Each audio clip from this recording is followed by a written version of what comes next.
So speaking to men who've possibly suppressed some of these energies, say the desire to literally fuck any woman that moves, that comes from a basic reproductive genetic desire for sex. The ancestors who did that, whether they were violent or not, kept the species going. It's a very survival based thing, as opposed to the person who sat on the mountain and meditated for light and love for everyone. I'm not sure how many times they reproduced successfully. So that, undeniably, I understand what you're saying, that's an energy source. It is that desire to live, to fucking live. So how do you transform that if you're accessing that without hurting people? Men and women both could really use this information, because most of what we're taught is to deny that. So have a choice point. You see a woman you want, deny that. You see money you want, you see whatever you want, you deny it. It's a series of shutting down. But if we don't, aren't we going to have anarchy and chaos with everyone fucking everyone all over the place violently and not in a good way? So how do we access this dark energy that you're speaking of? It's easy to access it, but how do we access it, dare I say, for the good? Well, that's where I think relationship and intimacy comes in. I think that's the play that you can have in your intimacy, that you can, and be the ravisher and the ravishee. You can actually play in those darker emotions because you totally trust this person, and you can be on that edge, and you can wrestle, and you can have fun, and it allows permission for those energies. But the container is very safe because you're with somebody you feel very, very safe with. Now, the challenge comes in when you're dealing with somebody who actually has damage from their childhood. And the damage from their childhood creates a kink. And that kink can create a very, very serious distortion. And that distortion is an enormous problem in the long run, because it's sort of like they can only feel loved when sometimes that kink is being expressed.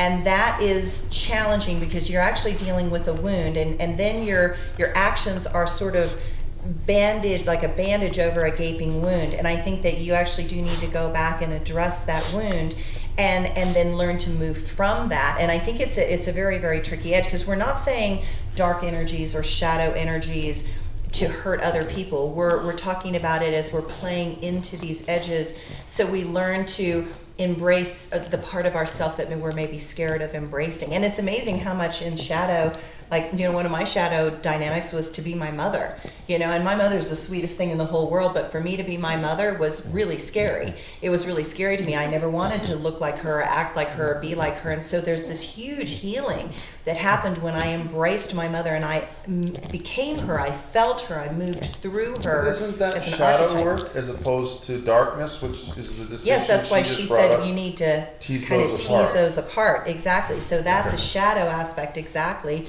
compared to dark energies, which are just the natural human emotions that are heavy and dark, and they're intense. They're dark because they're intense. They're dark because they're ruthless. They have kind of a fierceness inside them, and our culture says be nice, be nice, be nice, but sometimes you have to be ruthless. Sometimes you have to be really strong and really clear. And in the feminine, we always say it's Kali, and Kali is the destructress. And so every woman is afraid of her inner Kali. And if you are afraid of your inner Kali and you suppress her, you get eating disorders. Because if you don't express her externally, she'll internally destroy you or eat you alive. And so much of these eating disorders are about these women that don't believe they can let out that ferocity, that intensity. And that in the elemental feminine, that's what we try and do, is create that space for that to happen. And then a healing happens, because when you can express it in a healthy, conscious, constructive way, and you don't harm other people, so much judgment dissipates off of it. And I think too, when you talk about the concept of distortion, a lot of women, a lot of men, as you generate darker energy, so generally it comes from deeper in the body, it's sometimes what we want to do is have it go around certain places that would actually be of huge benefit if it went through those places, and one of those big places is the heart. So as I'm generating darker energy, if I constantly move it around my heart and it spews out my mouth, well, that comes out as a distortion because I'm not willing to let it move through the energetic route that it needs to take.